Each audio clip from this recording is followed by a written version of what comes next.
Will BYD force Tesla to cheat for the launch of the Model 2? Well, 2019 saw the reveal of the Cybertruck to the world, but it took 4 years before it launched, and it was very much dearer than the first guide prices indicated. So will BYD force Tesla to cheat when it launches the Model 2? I'm Dave. Welcome to Dave Takes It On. Well, the world lashes out at Elon when he makes a prediction and doesn't keep to the timescale or the price first suggested turns out not to be the final price. The fact that he does launch is usually overlooked. The Model 2 is a special vehicle for so many reasons. Mainly, EVs are still far too dear and still well out of reach for most people. Now, most people buying new cars will spend less than £25,000. And there are virtually no new EVs below this level. Yeah, I know there are a few, but virtually none. The Model 3 and the Model Y are premium cars. They're £40,000 plus. And I think that's absolutely amazing that the Model Y, which is not a mass market budget car, was the top selling car in the world. But the auto market at that end is now pretty full. And what we need now is EVs coming down into the 20,000s and below. And also don't forget there are 5 used car sales for every new car sale. So we need cheaper used EVs as well. And that makes me wonder why people who can't afford a new EV not shout in delight at the news that Hertz is selling off thousands of Teslas really cheap. I'll tell you what, if I was in the market for a used EV and I lived over in America, I'd be really grateful for them. And I'd be first in the queue to go and have a look at them. You see, a Tesla Model 3 or Model Y might not be a good investment for a car hire company. It might be absolutely perfect for an individual looking to get their first EV. Strange attitude. Well, the Model 2, or whatever it will be called, is vital to the future of Tesla if they're going to hit 20 million cars sold per year in the mass market by 2030. Well, by comparison, Toyota today sells something over 10 million a year. Ford sell about 2 million a year, General Motors 2.6, Stellantis 1.5. It's an ambitious target, and it depends entirely on dropping prices well below the 25,000 mark, and I mean even below 20,000. And that's going to need some huge technological breakthroughs. Well, the first of those is solid-state batteries. They're the dream for battery developers everywhere around the world. They're much cheaper to make, they're higher energy density, much faster to charge, and almost impossible to catch fire. The rush is underway to get the first of them to the mass market. Toyota keeps making promises. They're going to release their first solid-state battery EV in 2026. But they've been saying exactly the same for almost 10 years now, and they've yet to produce a single solid-state battery. Volkswagen are currently actively exploring and pouring money into research. But once again, today, there's no sign of success as yet. Now, it is quite possible that the breakthrough will come, and really quite soon. But there's also the possibility that it will be abandoned as the handmade samples already produced cannot be scaled up to full production at an affordable price. I'm not a battery expert. I just look at Tesla, who announced their 4680 cells almost 4 years ago as the biggest breakthrough in batteries for a decade. And I'm sure it actually is. But it's not yet in full production at the scale that will make it that breakthrough. Now, Tesla believes it will work, and I sincerely hope it will. But Tesla built a factory in China in less than a year from the first spade dug to starting to produce EVs. If it takes them 4 years to get a battery to full mass production, you have to believe it's really not very easy. Well, next technology, what about the one-piece car shell? See, Elon joked a decade ago about making a body shell of a modern EV in one piece, pressed out just like dinky or corgi model cars. And we're now very much closer to reality with the Cybertruck, which was cold pressed in stainless steel. Well, could that already be something that they are near to launching? That on its own would dramatically reduce the cost of the EV. They've already removed the bottleneck that was chassis welding. See, previously the motor industry for 100 years welded and joined dozens, sometimes hundreds of components to make a single one-piece chassis. Tesla just simply abandoned that idea and they brought in the gigapress and now custom inject a single piece front and rear chassis frame which are then bolted to a structural battery pack. No more chassis at all. Well, the Cybertruck also introduced the idea of not painting a car. It was a bold move. Painting is hugely expensive and time-consuming. The Cybertruck was released and it brought that to a reality. Maybe you don't actually need to paint cars. However, the cost of the stainless steel is at the moment prohibitive. So if you add the one-piece body shell to the no chassis and no painting, and suddenly your production rate could become absolutely phenomenal and the cost per model trivial. But BYD might just have spurred Tesla into action with the launch of their first sodium-ion battery factory. Well, lithium's expensive. It costs up to £35,000 a tonne, metric tonne, but recently it hit over £90,000. Sodium, on the other hand, is nearer £350. That's 1/1000th of the cost.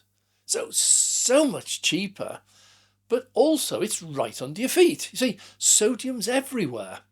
It's available as sodium chloride in seawater or as sodium carbonate, which is a very common compound, and it's an ingredient in detergents, food, soaps and glass.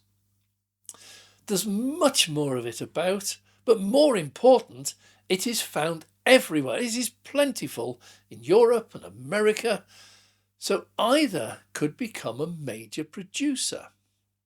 Well, BYD is already major EV and battery manufacturer, and it has just launched its first sodium-ion battery factory.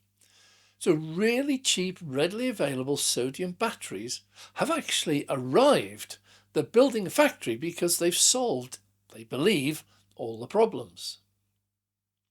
Now, coming back to Tesla for the Model 2, if they combine the sodium-ion battery with the one-piece car shell, then no painting, or just a very cursory, quick, cheap paint, say, black only, we've seen that before, they could increase the factory speed by an order of magnitude, mix into that cheap labour, and that is about to come online next year in Mexico.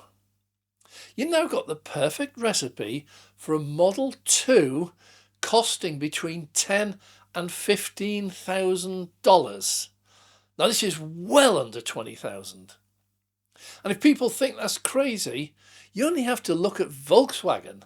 They sell their Polo petrol model starting at £19,000. The Vauxhall Corsa is £19,000, while the Dacia Sandero and the Hyundai i10 both sell for £14,000. And a Toyota Aygo sells for £15,000. It's actually perfectly normal to be able to make a budget 5-door hatchback for between £10,000 and £15,000 cost these days. Now, if anyone can do it with EVs, it is likely to be BYD or Tesla first. So the race is on. So if it becomes a reality, then Tesla will want to be the first, no doubt about that, so will BYD. But they will then face a dilemma if they are first. See, with the cost of manufacturing down in the 10 to 15,000 range, what price will Tesla sell it at? Well, historically, the demand will be absolutely insane, totally off the scale. so selling them will not be a problem. People will be queuing up to buy one, and they will be prepared to pay almost any price to get one of the first. So, first question, does Tesla launch it at £29,900 or dollars, as most people in the press will expect them to do? Well, it would make them a simply huge profit per car if they're making a car for 10 to 15,000, and there would be absolutely no shortage of initial buyers. But they would dry up soon. So, does Tesla launch at 25,000 and fool the experts' predictions? See, this would be a first for Tesla to announce several years beforehand the price they're going to launch it at, and then launch it at that price. Well, that would be a first, and obviously being cheaper still, $5,000 or pounds cheaper, it would generate even more sales. Tesla would simply cream off the unexpected profits. But Tesla could launch the Model 2 under $20,000 or pounds straight into head-to-head competition with the likes of VW Polo or the VW Corsa petrol models at $18,000 to $19,000. Well, that would pretty much destroy the new ICE car sales overnight if a Tesla was cheaper to buy and cheaper to run. A few doubters forget not being able to charge at home and all that rubbish.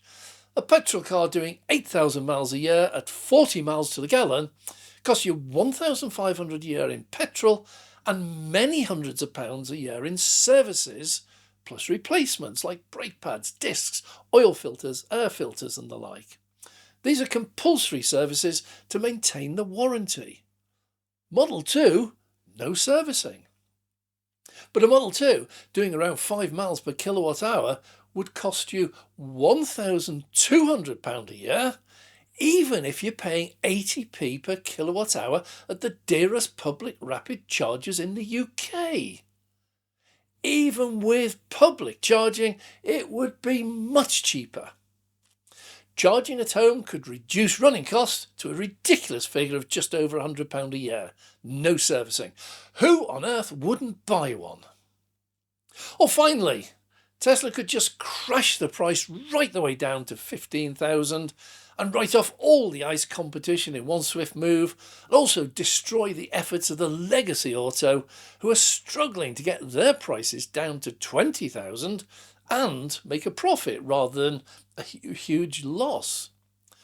Well, what a problem for Tesla to have. I actually expect that this will happen. Well, just a final note, in Europe still, and America but no longer in the UK, there are subsidies or tax break to encourage EVs. So imagine a new Tesla EV Model 2 being sold for $15,000, say, in America, and on top of that, they get the Inflation Reduction Act, the IRA, £7,500 grant slashed off that price. That means an absolutely incredible $7,500 for a brand new Tesla Model 2 EV. Well, I wonder how that would sell. Okay. But to get that subsidy in the States or in Europe, Tesla will need to make the EV in the States or in Europe. Now that's already sorted out over in America with Gigafactory Mexico. But what about Europe? Well, they've got Giga Berlin, and that would need to start making the Model 2s. And as far as I understand it, there are no plans for that at the moment. But the battery would be a problem. If any EV manufacturer in the US or Europe has any sense at all, they will immediately begin making their own battery factories to make sodium-ion batteries, because sodium is commonly found in Europe or America, and source all the other ingredients locally. That would allow them to receive any and all grant subsidies or tax breaks. Now realise that Toyota and Hyundai do make a profit, albeit a small one, selling their little hatchbacks for £14,000 in the UK. Tesla will still make a very, very good margin even if they launch it at 15k. Well, I predict all this is about to happen and take off in 2024. Taiwanese or Japanese or Chinese battery companies are going to be partnering with US and European car manufacturers to produce locally sourced components and batteries and EVs. This is an absolute boom market. So what do you think? Will we in the UK be able to buy a small 5-door hatchback EV for 15k? Will BYD beat Tesla to it? Will anyone switch battery production fully to their home country? And who will it be? Please leave your comments down below. I'm Dave. Well, thanks very much for watching. If you have enjoyed this video, please click the like button. And if you'd like to see more, please subscribe and click the notification bell so we can notify you next time we launch a video. And a massive thank you to all our Patreon supporters. It is your support that enables us to go out and make these videos for you. So thank you very much for your contribution. I'm Dave.